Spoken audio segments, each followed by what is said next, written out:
Good morning. I'm going to call the recommending committee of August 5th, 2024 meeting to order, and we are 3 minutes late. I apologize. Let's see here. Madam Clerk, are we in compliance with the open meeting law? You are. Thank you very much. Item number 3 is public comment. Comment during this portion of the agenda must be limited to matters on the agenda for action. If you wish to be heard, come forward and give your name for the record. And I'm going to give 3 minutes.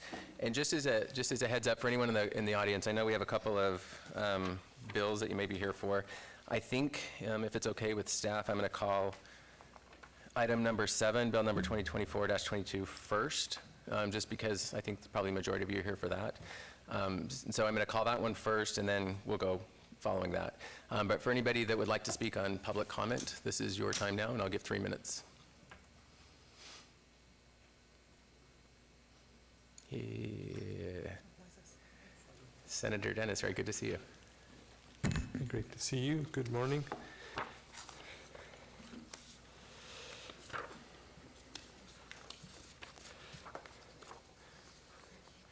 I don't think I've been over here a few times, but I don't know that I've actually been here in a hearing, so that's it's very good to see you. Kind of cool. It's good to see all of you. So Mo Dennis representing Las Vegas Recycling, and I think that, and this is the appropriate time, right, to give this testimony for You can do it now or immediately following this. I'll pull the item forward. It's up to you. Okay, if you have others that are going to do public comment, I'll wait, and then I'll go ahead and do it. That's up to you. Is there anybody else here for public comment? Hearing and seeing none, I will close public comment, and we're going to move on to item number 7. This is bill number 2024-22 for possible action. Adopts prohibitions and limitations regarding the purchase of scrap metal consistent with and supplementary to state law on the subject. Sorry, I'm all over the place today. Thank you, Mr. Steed, and I apologize. I just came back from vacation, so I'm a little flustered right now. Item number 4, I'm going to read that one first. This is for possible action to approve the final minutes by reference to the June 17, 2024 recommending committee meeting. I'll entertain a motion to approve. Motion to approve. There's a motion. Please cast your vote.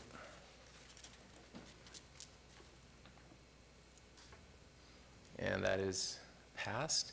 Now, the moment we've all been waiting for, I apologize. Bill number 2024-22 for possible action adopts prohibitions and limitations regarding the purchase of scrap metal consistent with and supplementary to state law on the subject. This is sponsored by myself. And before you say your comments, there's a couple of things I just want to say is we have a couple of amendments that were supported by the city staff. We have a couple of amendments that were provided by Mr. Warren Hardy, who is representing, I think, some of the industry.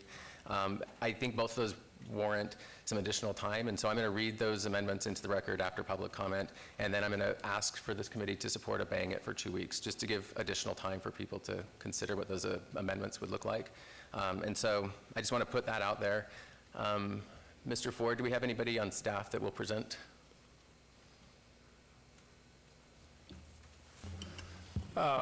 We can do that if you'd like. Part of it is in Title 10.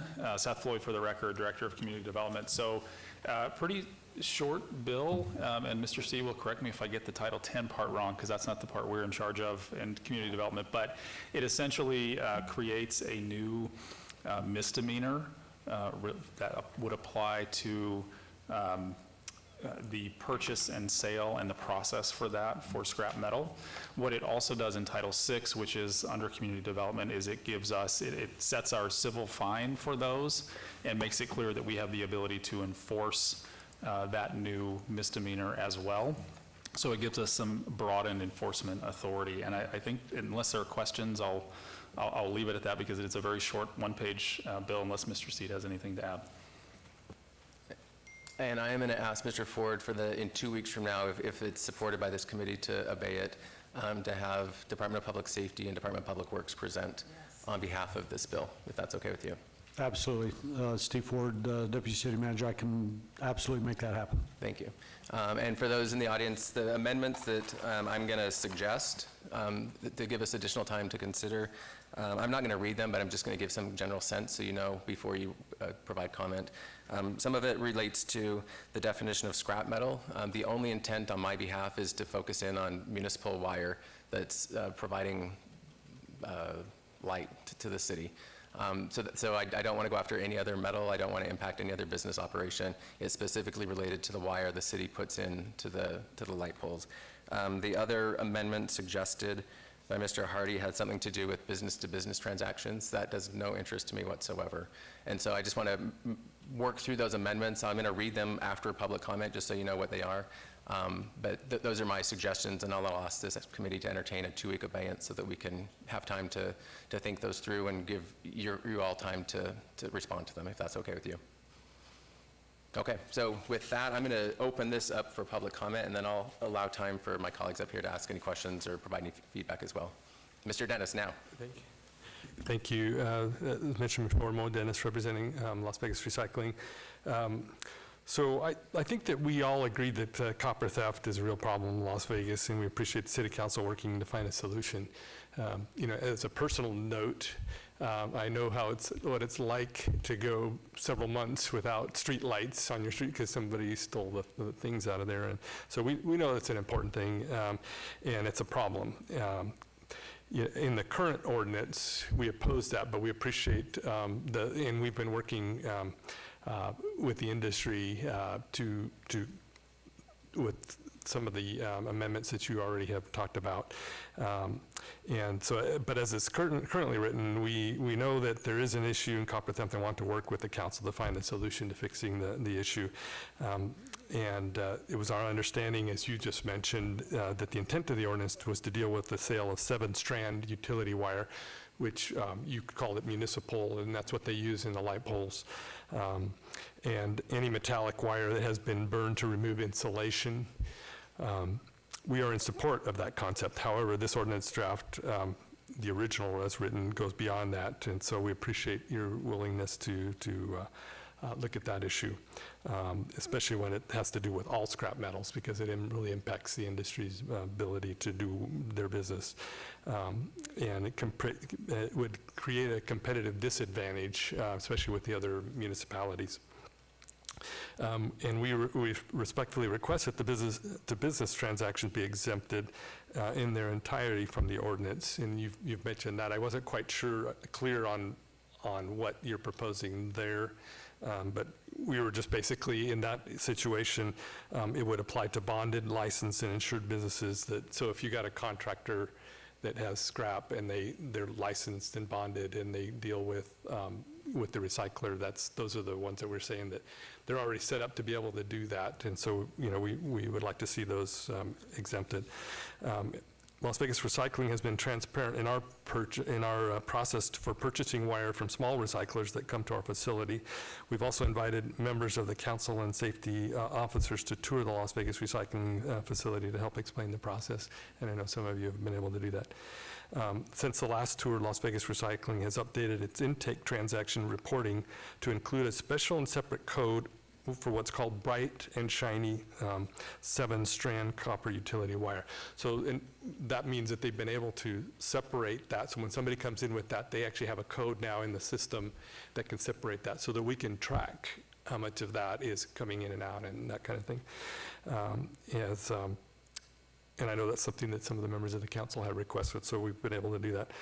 Our team members who work on intake are trained and aware of the new code. They know that it requires to use this code when they do that. And actually, we actually saw a immediate change in pattern when we did that, of people who were bringing it in and not bringing it in. If this ordinance is passed the way it has been written, it can be detrimental for our workforce, so potentially costing hundreds of jobs. So we're grateful that you can work with the recycling industry to finding solutions that can help end copper theft and allow businesses to continue to employ the workers.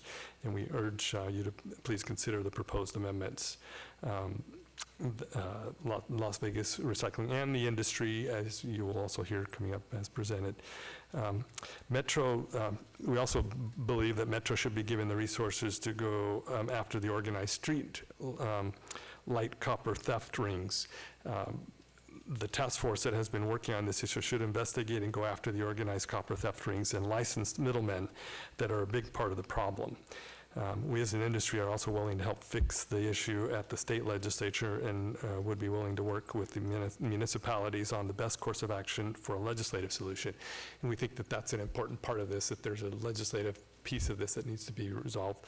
And as I mentioned on the theft rings, until we fix that problem, we're going to continue to have issues because once we stop it here, they're going to be able to continue to sell it and take it out of state. And so that's an issue that we need to keep an eye on. So with that, thank you for your time. And once again, thank you for working diligently on solving a very important issue. Thank you. Thank you, Mr. Dennis. Anybody else for public comment? Please state your name for the record, and we'll set it at 3 minutes.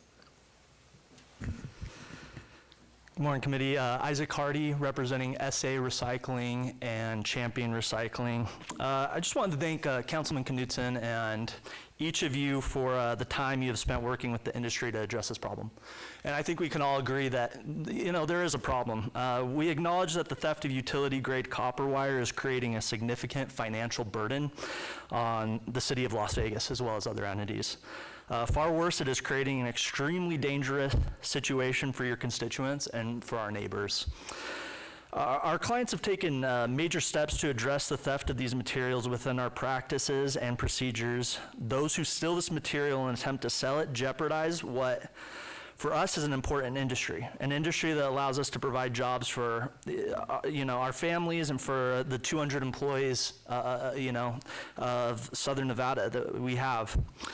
And, we want nothing to do with these individuals and see them as a threat to our livelihood. As I mentioned, we have already implemented policy internally to stop the theft of these utility wire and other stolen scrap metal. Our employees are trained and required, if they identify any suspicious material, but especially utility copper wire, to set it aside and call Metro immediately. The advantage to this process is by setting it aside in this way, Metro will have all the details about the buyer that are required by state law, including identification, address, fingerprints. We appreciate the willingness of this council to consider the concerns of the industry. We have worked hard together as local businesses to come up with a solution that we believe effectively addresses the concerns of the city, while at the same time allowing the honest businesses located in the city of Las Vegas to compete on level playing field. We have sent like Councilman Knudsen said, we have sent a copy of this proposal, and it's been provided to each of you and your staff via email. We look forward to working with you all in the future. Thank you. Thank you, Mr. Hardy. Nice job. Anybody else here for public comment? Please come forward, state your name for the record, and we'll set the clock at 3 minutes. Kyle Sutherland, Fisher Brothers, 2950 South Rancho. Mayor Pro Tem Knudsen, Councilwoman Seaman, Councilwoman Allen Plansky, thank you for your time and thank you for your dedicated efforts to develop common sense reforms to combat the dangerous and costly issue of copper theft and associated public safety issues with the metal recycling facilities. Your commitment to addressing this problem is greatly appreciated. We recognize the challenges that you face and commend your proactive and positive approach. By way of an introduction, Fisher Brothers has holdings approximately 80 acres on the south end, bound by Desert Inn, to the north Teddy, which is just south of Rancho, and we're right on I-15 corridor. The south end of our holdings are anchored by Area 15. It's become a world-renowned entertainment district that brings immersive entertainment experiences to the city, and we have expansion directly north of that. The positive growth does bring major employment and economic activities within the city limits. The positive momentum generated, though, by this district is not without headwinds. We've experienced firsthand the financial and public safety impacts of the aforementioned crimes, particularly around the metal recycling facilities. Businesses like ours are regularly facing theft of copper and other recyclable materials, and these significantly impact our operations. The thefts not only strain our resources, but they also undermine the public safety and community well-being. We fully support your ongoing efforts to address the source of the illegal activity and to establish practical solutions to this growing problem. Your initiatives are crucial in helping us protect our investments and maintain a safe environment. We believe that these measures will enhance the overall quality of life in Las Vegas. We have been working with Metro very closely on this issue.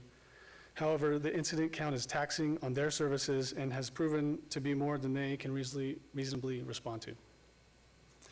Reforms are needed. This underground market for stolen materials creates a significant public safety risk, and it does cost the local businesses in the communities and the taxpayers dearly. It's essential to prioritize the broader community's safety and financial health. To support our position, we'll be providing photos and a list of incidents and contacts with law enforcement. There have been dozens and dozens of these, and they highlight the environment within our property and the challenges that we face. We stand firmly behind your proposed ordinance and are available to discuss this matter further at your convenience and find effective solutions together. We would like to work with industry behind me, and would love to see these amendments as well. Thank you for your time. Thank you very much, sir. I appreciate it. Is there anybody else here for public comment? Just for I think this is important. The reason why I brought this ordinance forward is because every single day during the school year, I drive my kids past Area 15, and I can see the issues that were just discussed. You can see people rolling up in carts with wires hanging out of them and going to a recycling plant right behind Area 15. I could see it every day. I saw encampments that are growing daily and having to call our Public Works Department, our Operations and Maintenance Department, NDOT, to come and bring in bobcats to pull out these massive encampments, all centered around a recycling plant. And so that was what prompted this ordinance. I think there's a lot of work to do in our community to make people aware of the challenges of copper wire theft. And I want to be respectful of the industry as well. So that's just trying to find a compromise and trying to figure out what the best way to move forward is. With that, there's a couple of amendments that the city is suggesting. I'm going to read those into the record, and then I'm just going to outline what I believe the industry is requesting back, and then I'm going to ask for that 2-week abeyance so that we can come to a compromise, if that's okay with everybody. You can shake your heads or give me a thumbs up. Does that work? Okay, so here's the amendments as they're written right now on the record. Not your record, but my record. This is in line 20. It's B1. It obtains from the seller written evidence identifying the seller and documenting that the wire was lawfully acquired and burned. The amendment would be, such documentation may include, without limitation, an affidavit from the seller or the person delivering the wire, or a declaration under penalty of perjury regarding the lawfulness of the acquisition and burning of the wire. So I believe our intent right now is for the city to develop that affidavit, a form that would be on file that documents the legality of the sale of the wire. The second amendment is on the back page, line number 8, under section E. For purposes of this section, scrap metal has a meaning ascribed to that term in NRS 647.017. The term includes, without limitation, what is often referred to as 7-strand utility wire. The amendment is, as well as metallic wire of any nature or strand count whatsoever that is encompassed within the statutory definition. So again, the intent is this copper wire, I call it municipal wire. We'll make sure the definition is clear, because we're not trying to hurt anybody's business. We're just trying to save public safety, really, for the most part. Let's see. Mr. Hardy sent in an email, and I'm going to summarize it because there's a lot to read here, and I don't want to belabor the point. But there's looking for clear definition for purposes of the section. 7-strand copper wire and burned metallic wire refer to any metallic wire that has been burned in whole or in part to remove insulation. And then there's a separate request that I will ask our city to consider. The provisions of this ordinance do not apply to business-to-business transactions. For purposes of this ordinance, business-to-business transactions are defined as a transaction between a business licensed as a scrap metal recycler under the statutes of Nevada, the requirements of the Nevada Health District, and the ordinances of the City of Las Vegas, and business licensed under the statutes of Nevada and the ordinances of the City of Las Vegas.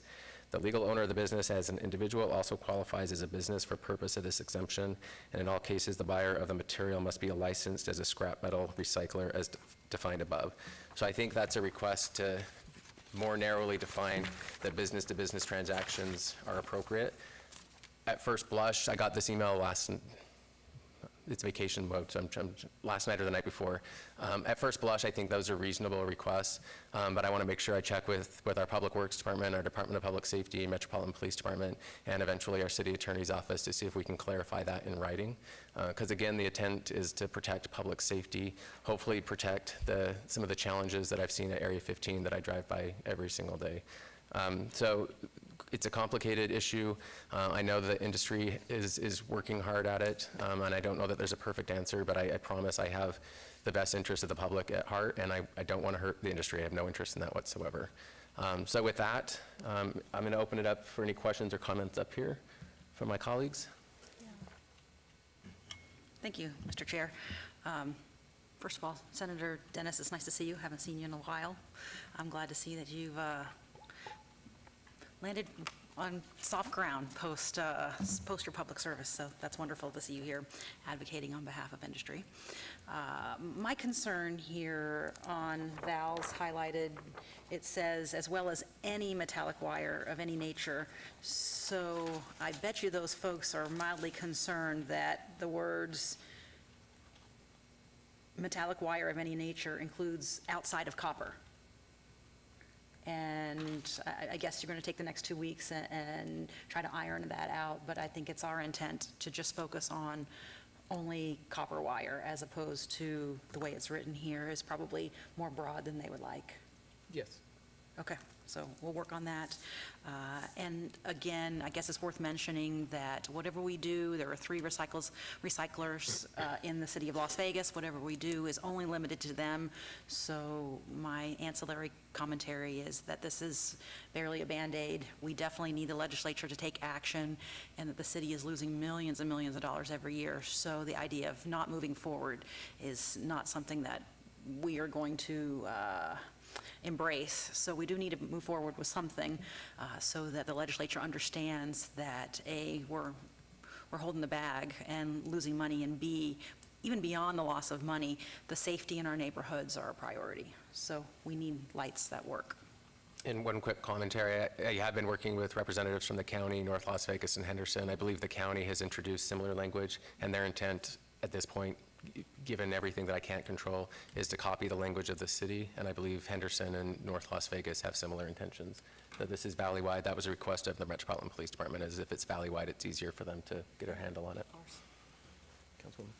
I just want to agree with what the councilwoman said, and I find this addition is very vague in the nature or strand count and any metallic wire. So I think we need to work on that, and I'm very happy that you're obeying it so we can get all the changes to do a compromise. Thanks. With that, I'm going to move to obey this item until the August 19th City Council meeting, or excuse me, recommending committee meeting. Please vote. And that passes. We will see you again in 2 weeks. Ideally, in the next couple of days, I'll send this information out so that you can review and we have time to go to get the find compromise if it's okay. Thank you. Now moving on to, back to order, we're going to move to item number 5, bill number 2023-28. This was an abeyance item for possible action amends LVMC Title VI to add a new chapter pertaining to the licensing and regulation of sidewalk vendors as authorized and directed by state law. This is proposed by Director Seth Floyd. There's a lot of notes in there. It's just LU though, so there you go. Thank you, Councilman. Seth Floyd for the record. Yeah, so this has obviously been before you a number of times, and so I won't repeat all of that history, but I'm going to turn it over to Darcy to go over what's changed in the First Amendment and those highlights, and then talk about, we did go back out for business impact. You may recall for the last recommending committee meeting, which I think was in June, we were going back out for business impact because some of the changes that we made after the county adopted their bill required us to go back out for business impact. And so we'll talk a little bit about the results from that. And then we're happy to answer any questions that you have, and then we can see where we are at that point. So I'll turn it over to Darcy. Thank you. All right, good morning. Darcy Adelby-Hurd, Business Licensing Manager. So the draft that we have today does have those changes that are in line with Clark County, City of Henderson, and North Las Vegas, who have all passed their ordinances at this point. We did open up for business impact solicitation on June 17th and closed it on July 18th. We sent out over 3,400 notices to various interested businesses, business licensing categories, including the chambers and interested parties. We received back 2 email responses and 5 survey responses, of which only 3 of them actually had responses in them. 2 of them were just NA responses.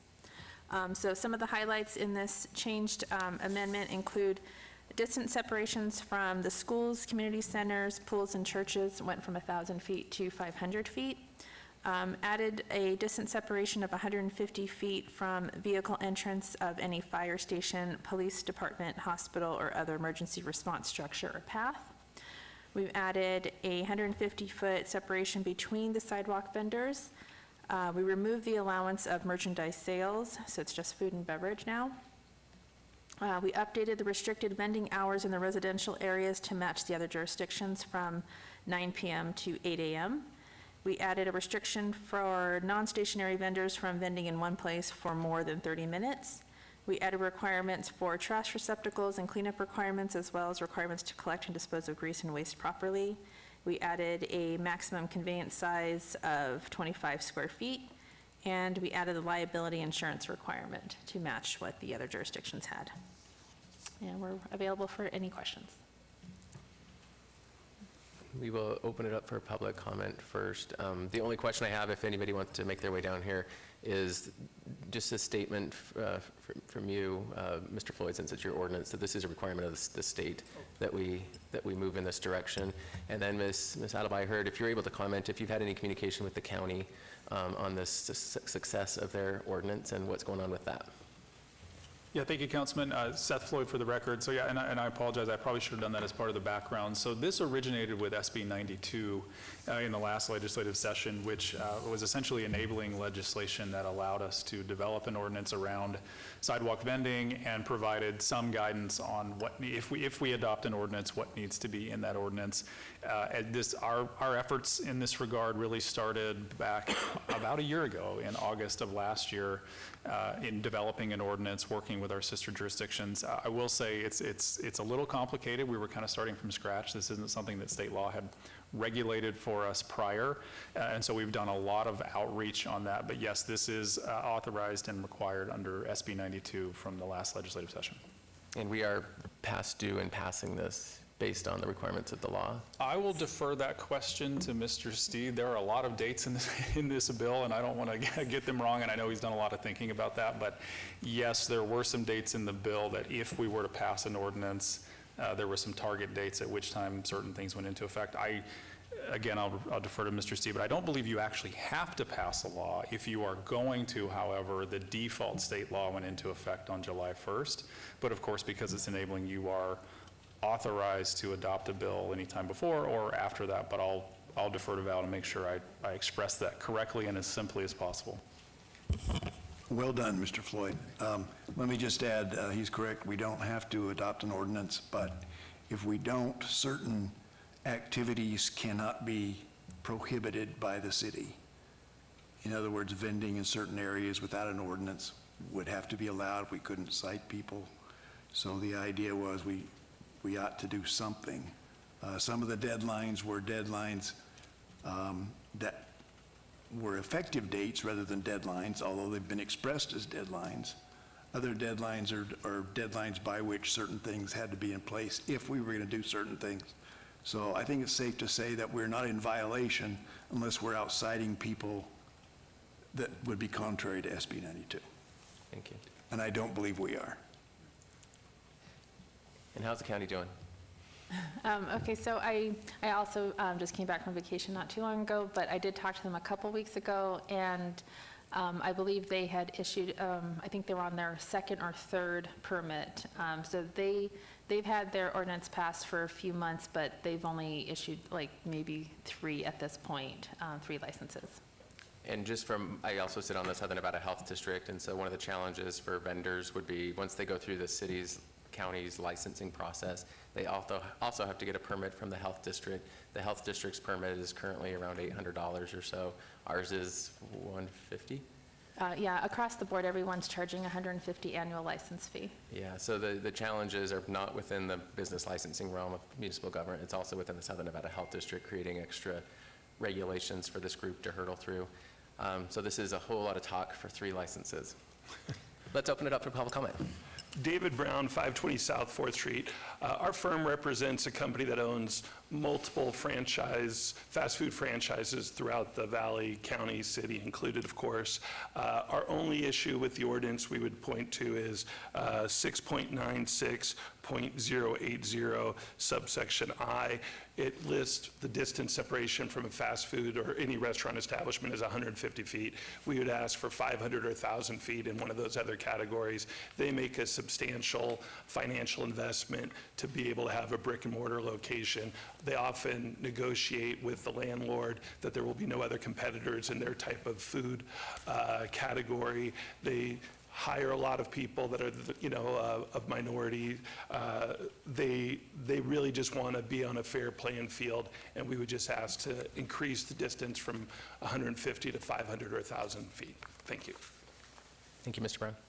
Are there anybody else here for public comment?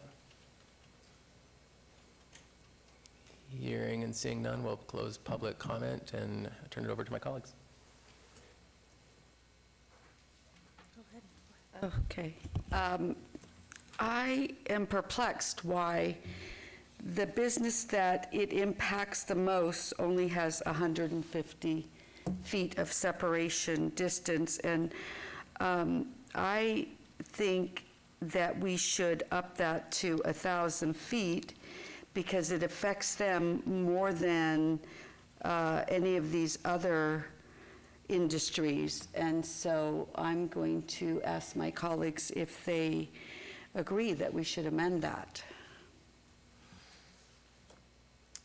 I'm going to ask staff if you can weigh in on that. I know there was a request to make these bills as consistent as possible across the jurisdictions. And so if you could weigh in on that, that'd be helpful. Yeah, thank you, Councilman. Seth Floyd for the record. So, I mean, first of all, it is a policy call for the council as to what that distance is, but I can maybe shed some light on why it is 150 feet. And I think there's two primary reasons. One, it mimics what we have for mobile food vending or food trucks. Also has a similar 150-foot requirement. And also that is what the other jurisdictions have adopted, North Las Vegas, Henderson, and Clark County. And in our conversations with Metro, and I think this is similar to what just came up with the scrap metal ordinance, we are trying to be as consistent as we can be across the valley because this issue doesn't really stop at our borders. And Metro is a partner in enforcement along with the health district as well. And so that is how, those are the two reasons why we arrived at the 150 feet. But again, that is a policy call for this council. Now that's consistently the request of Metro is the more consistent the jurisdictions are, the easier it is to enforce laws. Go ahead. Go ahead. Thank you, Mr. Chair. I'm a brick and mortar restaurant owner myself, and 150 feet does not even protect me to my shopping area's boundary. So I don't think 150 is enough. When I saw the newspaper article that the county made it 150, I was unhappy personally. I would appreciate it if it was higher. At the same time, I understand consistency is important, and maybe this is a measure that the county can go back after the fact and change.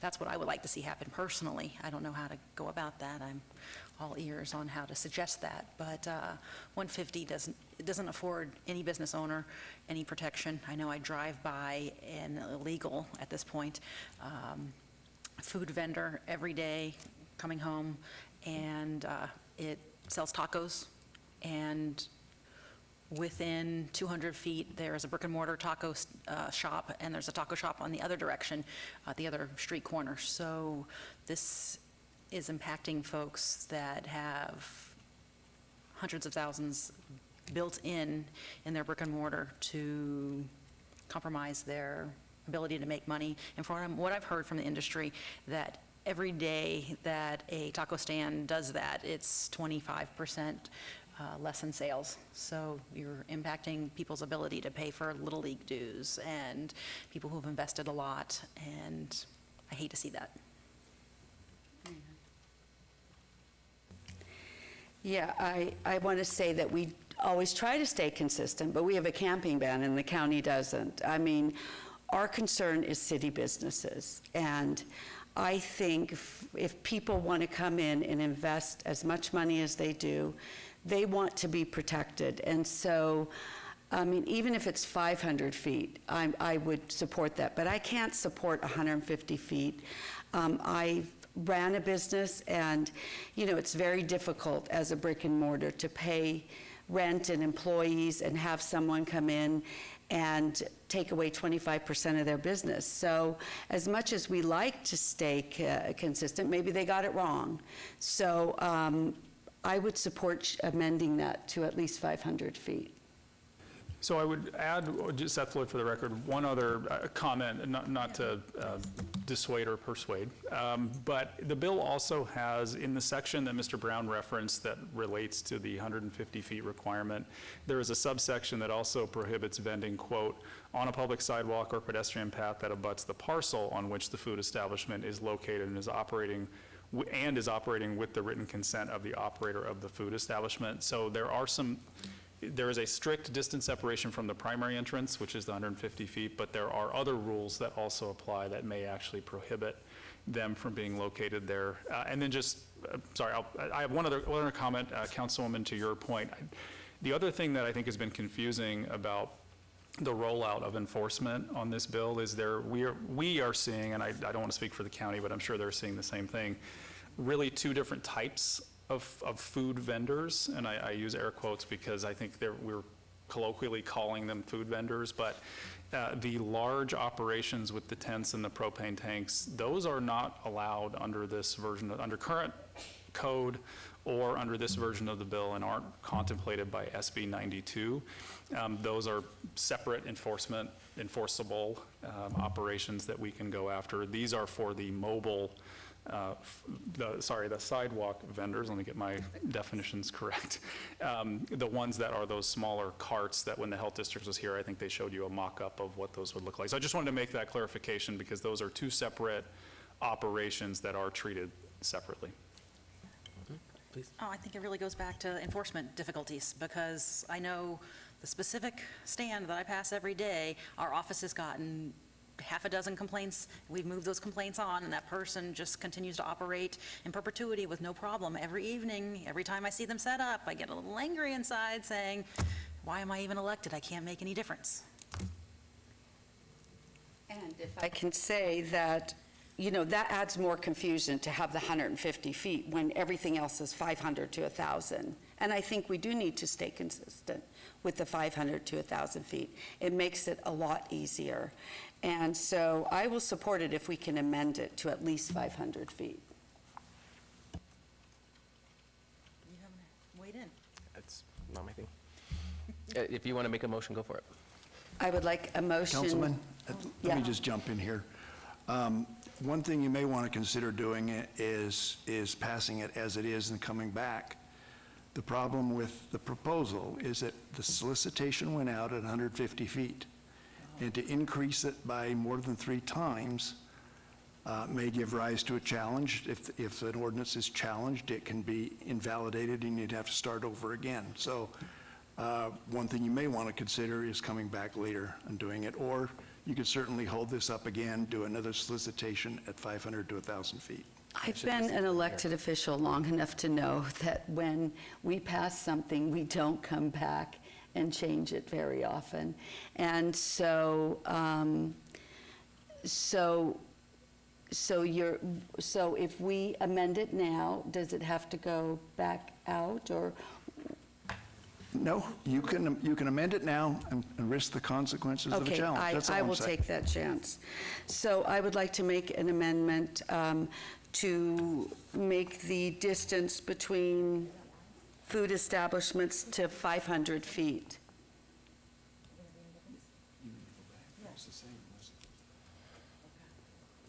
This was always going to be a controversial bill. I can't go against legal advice, so I would have to vote against that. I don't have a problem with renoticing it. We've already taken this Yeah, much time. I can't go against Yeah, advice. exactly. So Renotice it. can I make the motion? Yes, including renotice. Okay, I would like to make a motion to amend it to 500 feet. Is that, do I need to add anything to that Well, motion? that means we start all over again. Yes. That's what our legal counsel is advising. Well, so I was just going to ask for clarification so that. He just told me that he's worried about it being challenged, but if it's not challenged, be challenged at any point over. Yeah, it can be, so. Yeah, We we're need to do we're it already clean. under close scrutiny of the legislature. I'm not going to, I won't participate in putting us under more legal scrutiny. Okay, so, If we want to hold off, Yes. if given the consent of staff or the thoughts of staff, I don't have an issue with that. It's I don't want to go against legal advice. How can we do it clean, Val? You can adopt it as proposed by the councilwoman. You can adopt it as is and come back later with an amendment, or you can hold it in abeyance again, ask the staff to go out for solicitation on that additional If point. there's an amendment. wait a minute, later on, Can we go we, back? can we adopt it with the amendment and then it'll move forward? Absolutely. Okay. Against my advice, that's the point. So I would like to adopt it with the amendment of 500 feet. Then we don't have to go back. Okay. I'd like to renotice. Okay, well, there's a motion on the floor, so let's vote on that. And I will be voting no. I get an opportunity to make a motion? Yes.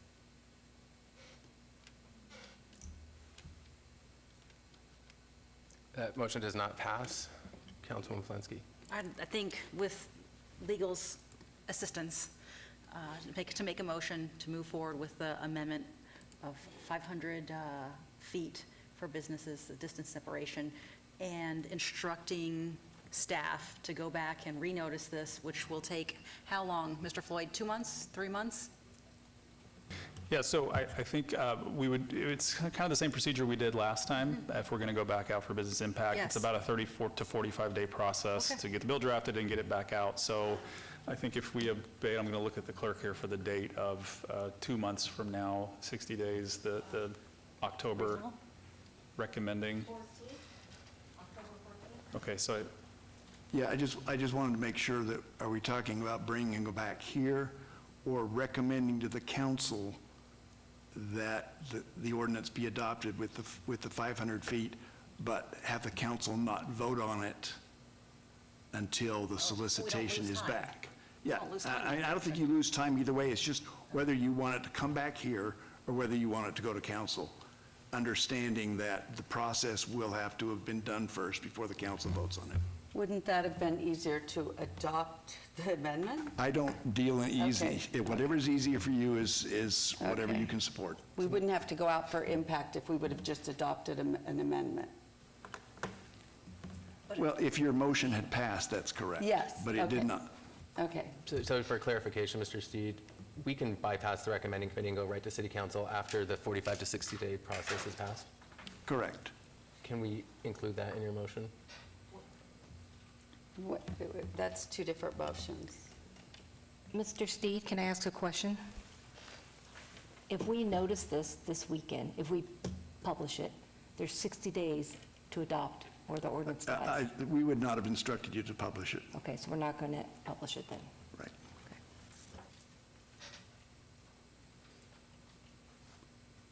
Do you want to change your vote on adopting it and moving to council with the 500? No, I want us to renotice it because Okay. that's the only way we're going to withstand legal Okay, okay. questioning. So I'm going to need some help. So is there a motion on the floor? The direction to move it directly to council, do you have any problem with that? No, I think that's wise. That's wise, okay. If that's the motion, then it would be to recommend do pass with the amendment to whatever the number is, and a note on the record that it will not be eligible for adoption by the council until after the solicitation and impact statement process is finished. And then the full council would vote on it after the 45 to 60-day process? Correct. Where Okay. businesses were officially notified. Okay. Is that comfortable? What Val said, yes. Okay. Well, I want to make sure everyone's comfortable with that, because this is more complicated than I would like it to be. Yep, I'm comfortable. Mr. Ford, do you have a problem? Steve Ford, City Manager, I have no problem with that. Mr. Floyd? Yeah, I think we've got it from staff's perspective. We will do the do pass on the second amendment to 500 feet. We will go back out for business impact. My only question for Val, or maybe it's the clerk, is do we need a date certain right now that it's going to go to council, or is that something we put on the agenda once the business impact solicitation is complete? It's going to carry on to council every meeting anyway. because it hasn't been resolved. But whether it appears on bills eligible for adoption at this meeting or a later meeting depends on the calendar and when we get the comments back and when we get the statement done, so. Yeah, then I think that's clear from staff's perspective. Our direction is to make that change, get it back out for business impact, and then have it ready to come back when that solicitation is complete. And that was at 500, right? Correct. Okay. Okay, so I'm going to clarify, just so I'm clear. So as of this vote right now, assuming this goes through, and I haven't seen it go through yet, so I'm going to wait, maybe. Okay, that passes. So what that means is that we're officially obeying this into a future city council meeting, and in that in-between time, there's going to be a business impact statement sent out that changes it from 150 feet to 500 feet. So 2 people can answer. Right, except for the action is not abeyance, it's recommend do pass with that amendment, understanding that the council will not vote on it until the second, I guess it'll be the third impact solicitation is complete. Yes, okay, thank you very much. I appreciate that. So complicated. Yeah, more so. Okay, where are we? Item number 6, bill number 2024-21 for possible action amends various provisions of LVMC Title 19 Unified Development Code to amend regulations governing commercial and industrial users, including the consolidation of uses and other adjustments. This was sponsored by Councilwoman Olivia Diaz. Mr. Floyd. Thank you, Councilman. Seth Floyd for the record. So this is a 68-page bill. I thought I would just read it, and then you can ask questions. You might as well. We're here. I'm kidding. No, it's a lengthy bill, but really it does one primary thing and some cleanup. So I'll give a little bit of history, and then I'll talk about a couple of things that it does. A few years ago, I think is when this started, it actually started under, when Tom Perigo was in my seat, there was a request, and I believe it came from EUD because they were out doing some recruiting of some new businesses to come to the city of Las Vegas, and one thing they observed was that our industrial and commercial uses, primarily the industrial uses code, was a bit out of date. It hadn't really received a substantive amendment in 20 or 30 years, and what had happened in that time frame is what we think of as industrial uses had modernized. There are a lot of uses that really don't have a lot of negative consequences that we had put into an industrial use category, and as you may know, the city of Las Vegas does not have a whole lot of industrial land like some of our neighbors do. And so the request was to look at how could we modernize that part of our code so that we could recruit some more businesses to come into our commercial districts, like our C2 and C1, that we do have more of in and around, particularly downtown. And so we hired a consultant who did that work over the last year and a half. We brought that to Planning Commission last fall. And what this does is it consolidates some of our old commercial and industrial uses into fewer, particularly in the automotive area. That was kind of a cleanup and also an update. And then we added some new uses, and let me look at my cheat sheet to make sure I get what the new ones are here. We added categories for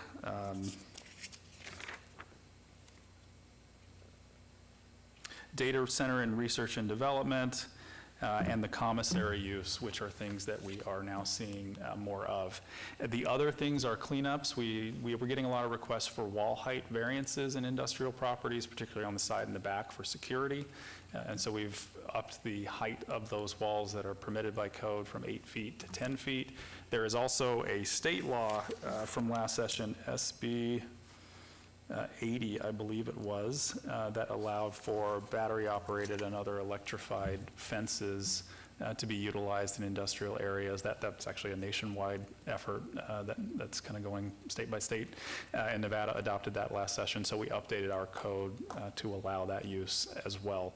And with that, I'll answer any questions that you have, but just to summarize, this is to update our industrial use category to allow us to recruit additional businesses that were previously not allowed in our commercial districts.